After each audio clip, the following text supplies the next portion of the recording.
Chile lo está haciendo y justo en este libro, bueno, terminado, hago mi pulicherry, en este libro en México, en Chile, ahí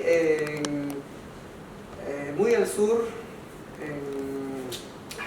yo me olvidé el nombre, ahorita te lo digo, muy al sur de Chile, hay una ciudad que produce mucho desperdicio de, aquí está, Fab Austral. Fab Austral es un Fab Lab que está Puerto Williams ahí. Puerto Williams tiene, por ejemplo, produce, es el lugar más al sur del continente americano. Y ahí lo único que produce, bueno, una de las pocas cosas que produce son desperdicios de los camarones sí, ¿no? Y botan mucho. Pero como ahí no tienen un sistema de reciclaje, entonces están usando estos materiales de desperdicio para generar polímeros. Y con estos polímeros están usando aplicaciones para artesanía. Entonces, ahí hay un buen ejemplo de cómo han modificado sus máquinas, sus CNC, ¿no? Ese es un ejemplo. Ese es un ejemplo que está documentado. ¿Y cómo ven ustedes el futuro de los materiales? Creo que eso siempre ha existido. O sea, creo que eso siempre ha existido. O sea, el tema de... Creo que eso siempre ha existido. El tema de los biomateriales es una cosa nueva, pero los artesanos siempre hemos sido también los inventores de nuestras propias máquinas cuando nuestras necesidades eran, pues había que hacer las cosas, ¿no? Es decir, yo me acuerdo de un señor que inventó hace muchísimos años, hizo una máquina para cortar las tarimillas de la mesa redonda, que por la demanda que tenía, pues hizo una máquina, ¿no? Maravilloso. Entonces, el tema de, por ejemplo, hay un centro aquí en España que es no lo voy a decir bien, el Cuira Basque Design, parecido al tema de los cocineros, pero a nivel de diseño, está en Euskadi, ¿no? Entonces ahí se están haciendo los biomateriales, sobre todo cueros a base de kombucha, de hongos, de temas de esto. Es que realmente la maquinaria existe también ya, porque es la propia máquina del cuero, es decir, a lo mejor la parte de la creación de los fermentos pues, puede ser diferente, son cubetas, son historias, pero luego realmente todo el tema, toda la maquinaria es la que se utiliza realmente en el cuero, ¿no? Yo creo que ese no va a ser el problema, o sea, porque cuando uno inventa una cosa, un material, inventa la máquina, es decir, que no podremos hacer nuestras propias máquinas o a lo mejor encargarle a alguien que nos haga el tema. Yo, por ejemplo, en la época que yo hacía caballos de cartón, me acuerdo que yo era un crío, era cuando yo empezaba un poco a nivel industrial, pues hablando con los cuchilleros de Don Benito, que hacían cuchillos, pues hablando me diseñaron una máquina, que además yo la veía muy simple, una máquina para triturar el cartón. Claro, ahí podía hacer caballos de cartón, como podía hacer ahora las carrozas que hay, o los maniquíes de cartón. Es decir, la pregunta no va por las máquinas, sino por los materiales. Porque o sea, ¿cómo ven los materiales? Bueno, los materiales que se están haciendo ya materiales nuevos. O sea, desgraciadamente aquí en Extremadura lo que no tenemos es por así decirlo, el apoyo institucional para que se crean para las películas de los nuevos artesanos. O sea, yo desde hace milenios pero hace 40 años, vengo incidiendo en que la artesanía de Extremadura necesita un centro regional de artesanía. El centro regional de artesanía ya está desfasado. Y Antonio y yo hemos hablado mucho de esto, porque ahora lo que hace falta es un centro de innovación. Un centro de innovación para la artesanía de Extremadura, donde aparte de las herramientas están también los materiales. Sí. Yo lo digo, bueno, de repente ese es un caso muy latinoamericano, ¿no? En el Perú, puedo hablar del Perú, no puedo hablar por el resto, pero lo que puedo hablar del Perú es de que justamente donde hay una cierta abundancia de materiales, genera un tipo de artesano. En Perú, por ejemplo, hay una zona del norte, en Chimú, justo que acabamos de estar con John, hay mucha cerámica.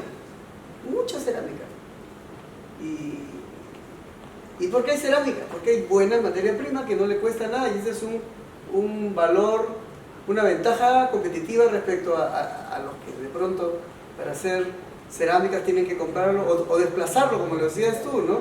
De China, ¿no? ¿No? Entonces, ese es un valor. Y en ese sentido yo creo que los materiales, bueno, te cuento de Perú, no de España ni México, por ejemplo, también en el sur del Perú existe, sabes que Perú es uno de los principales exportadores de cobre. Entonces, hay una incipiente artesanía en cobre, incipiente digo porque no es representativa ni refleja ingresos, ¿no?, en PBI significativo. Pero en ese sentido yo creo que se puede mirar los recursos naturales, y a veces que para la industria resultan ser pues estos valores con el ISO 9000, esto de la recircularidad, que son conceptos que la industria moderna lo está descubriendo, ¿no? Y llegar a esos niveles les resulta hasta un valor agregado para sus productos, que para los artesanos son valores y principios en los que se rigen sus productos, ¿no? Sus productos de un artesano en América Latina son sostenibles, ¿no? Son reusables, reparables, conceptos muy contradictorios de lo que te vende y te ofrece el mercado, ¿no? Es en ese sentido que es mi pregunta, para enfocar un poco la pregunta respecto a los materiales, o sea, el futuro de los materiales en la artesanía, ¿no?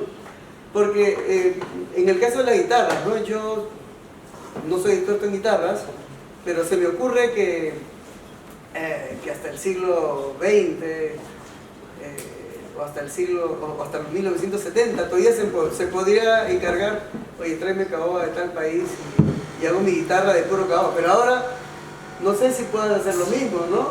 Entonces, en ese sentido es que yo veo que la artesanía tiene que ir de la mano, y no es un invento mío, es una problemática que encuentran muchos artesanos en todo el mundo. ¿Y qué hacer? ¿Cómo hacer en el futuro? Ese es con los materiales, ¿no? Con los materiales en la guitarra, muy rápido.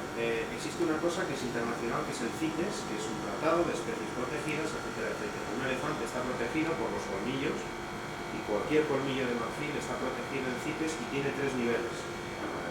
Un elefante, como te digo, un tigre de bengala, como te digo, la piel de un tigre de bengala, este tipo de cosas, ¿no? El caparazón de una tortuga carey. Todo eso está incluido, flora, fauna, lo que sea. Y está incluido en 3 niveles. 3 creo que es amenaza, el segundo ya es amenaza y cierta protección, y el 1 ya es prohibición de caza, es donde está pues, precisamente una tortuga carey, un cuerno de elefante, ¿no? ¿Qué pasa con esto? Hay mucha madera que tiene libre comercio.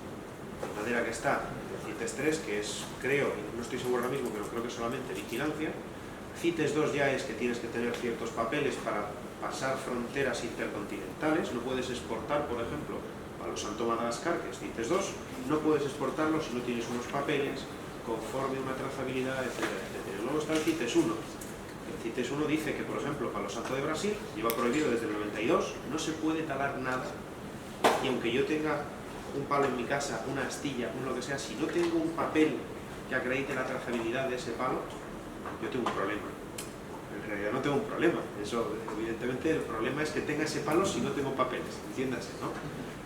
Se sigue consiguiendo, se sigue pidiendo, que es el problema. No es que se consiga de forma fraudulenta, es que se pide. Es que a mí todas las semanas me piden un mástil con un diapasón de Palo Santo de Brasil, porque es que he leído en un foro que es lo mejor de sonido y tal y cual. Se sigue pidiendo, y en el mundo de la guitarra en concreto, la pregunta es buenísima por esto. Hay una fortísima demanda de estas cosas.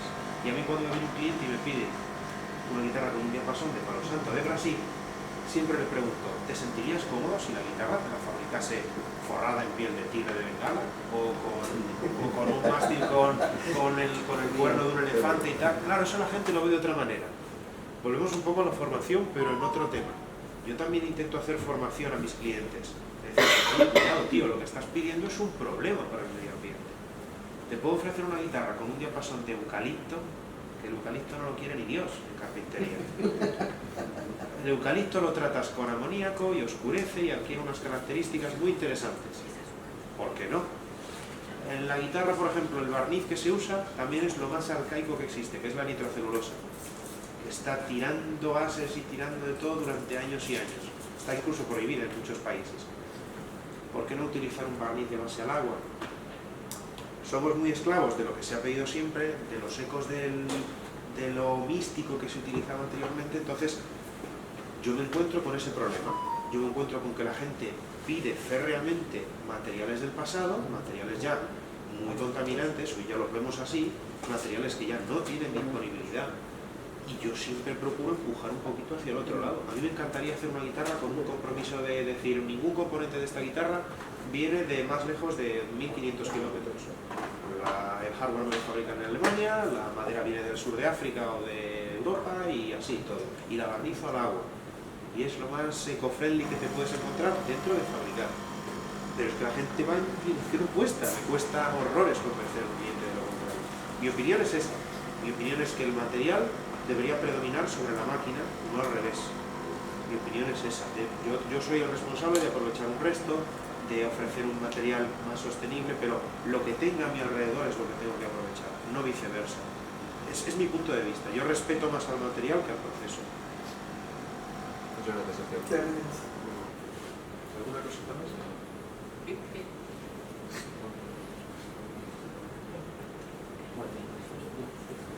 ¿Queréis aportar algo? Venga, Pues yo sí, online. yo Bueno. mucho aporto. Poca aportación, pero